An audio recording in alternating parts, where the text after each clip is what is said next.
Those are your roots. Those are your hair follicles. Do you, boo. If they're using something that I know good and well I have no business putting on my head, I'm not gonna put it on my head. What is up, Flockers? That is my fellow Lockers and aspiring Lockers. In today's video, I'm gonna be talking about 6 things that you should consider before getting locks. So stick around to find out, should you get locks or not?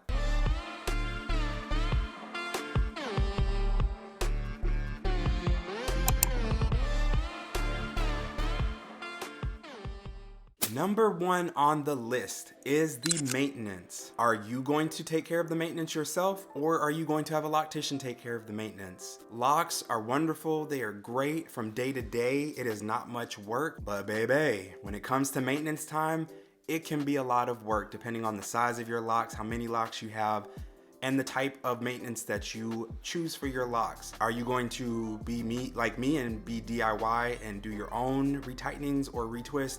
Or are you going to go to a loctician and pay money to have someone do it for you? It's a balance between time and money. So you just have to decide for yourself. Is your time more valuable or is your money more valuable? Neither one is the right answer. The right answer is just what is right for you. Number 2 is kind of a big encompassing of many different things, but it has to do with hair density, hair type, and parting and all of that. So something that you want to consider before getting locks are all of those things. You need to understand your hair density, your hair type, and realize that those things play factors into the size that your locks should possibly be, how many locks you should potentially have on your head, what type of overall look you're going to have after your lock installation. Because if your hair is super thin and super fine, you're gonna get a very different look from someone who has very dense and full, thick hair. The way that you choose to part your hair when doing the locks also makes a big difference. Are you gonna do a brick pattern? Are you gonna do straight up and down? Are you going to do like me and have no type of parting whatsoever, but literally just finger part to do your locks? All of that makes a difference in whether when you do your maintenance, whether you have a plucked chicken look at times, or whether maybe you have a fuller look. All that plays into your ultimate and overall look throughout your lock journey. Something else that you need to consider, and number 3 on this list, is that even if you are not tender-headed, locks may make you tender-headed when you have to get your maintenance. I would not consider myself to be a tender-headed guy. I think just like many people, if someone cornrows my hair super tight, yes, my scalp is gonna be sore, my head's gonna be hurting. But in general, just combing or brushing my hair when it was loose, things like that, low manipulation stuff did not really affect me. There are some people who are super tender-headed and even low manipulation stuff bothers them. And I've known people who even putting their hair in a ponytail can give them headaches, and they're tender-headed to the touch of air or anything. No shade to if you are. Something that I was not expecting with locks is when I do my retightenings, I definitely have some tenderness. And it's not because, I know some people are probably like, oh, well, that means you're doing your retightenings too tight. No, it does not. Because I'm very careful not to retighten my hair too tight. But just the fact that I go an entire 6 weeks without manipulating my hair hardly at all sometimes, outside of washing and then spraying my hair every now and then in the mornings and maybe putting some oil in it, I really don't do much to my hair, to my scalp throughout the weeks. And so then when it does come time to do a retie and I'm manipulating my hair for several hours at a time to do those reties, after I'm done, definitely have some tender-headedness. It's not so bad that I can't deal with it or where I'm having to take headache medicine, but it is definitely something that I can feel. So you need to be aware of that and just keep that in mind if you are deciding whether or not you want to get locks. Number 4 on this list, something that you want to consider before getting locks is, are you a perfectionist or are you impatient? Lock journey is called a lock journey for a reason. Anybody can tell you it is a journey. From day to day, things can be different. It is a slow process, a slow journey, one that is very rewarding, but one that you have to be very patient for. In that patience is also being able to accept a level of imperfection.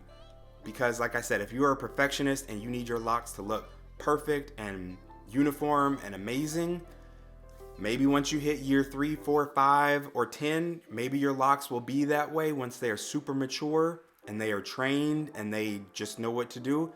But I promise you, that first year, that first Those first 2 years, your locks are not going to be perfection. Even if you or your loctician starts them off with the perfect grid, you're gonna experience frizziness. You're gonna experience marrying of locks. You're gonna experience your parts getting fuzzy and locks joining with other locks and having to separate if you're trying to keep perfect parts and things like that. That is part of the journey. That's part of something that you have to accept. So again, if you are a perfectionist or you're super impatient, this journey might push you to new levels that you were not expecting and that you might not be ready for.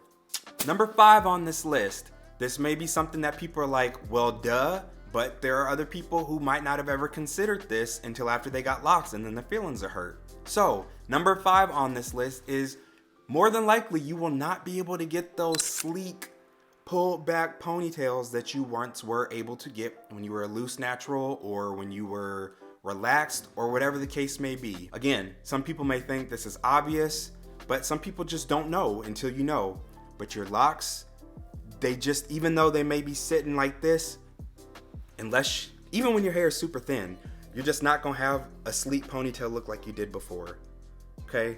You're probably gonna need thicker elastic bands than you used before. You're probably gonna need larger elastic bands than you used before. You can achieve ponytails, you can achieve pulled back ponytails, again, if you're okay with pulling your hair and having it super tight. I don't know that you want to pull your hair and have it super tight.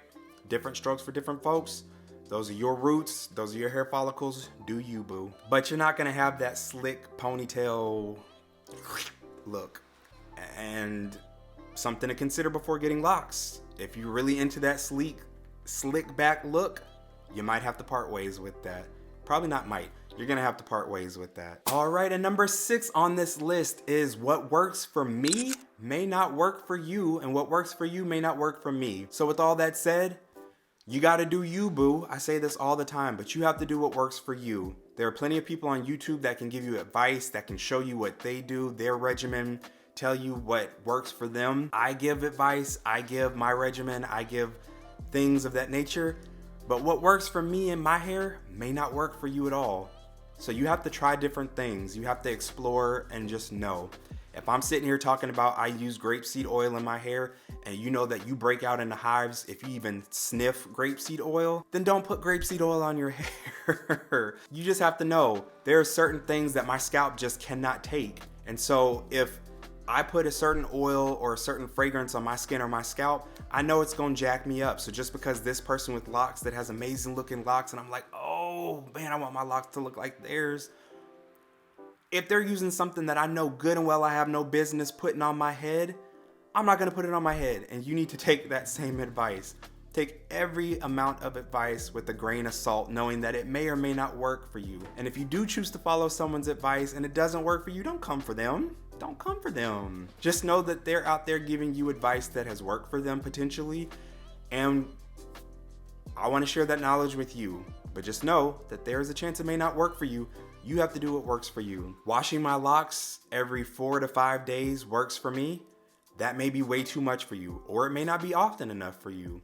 In the summer when it's hot and sweaty and I go jogging a lot, sometimes I wash my hair every 2 to 3 days just because I have to, otherwise my scalp is gonna be itchy, it's gonna be smelling. And I know for some people, they go 4, 5, 6 weeks without washing their hair. If that works for you, then that works for you. I use conditioner in my hair. I have no issues with unraveling. Someone else may put conditioner in their hair and poof, they got their throwback. So just do what works for you. Take it with a grain of salt and yeah, let's keep pushing forward in these lock journeys and make it do what it do. If you have not checked out some of my other videos, go ahead and click on one of the videos that has popped up on the screen. I will see you over there.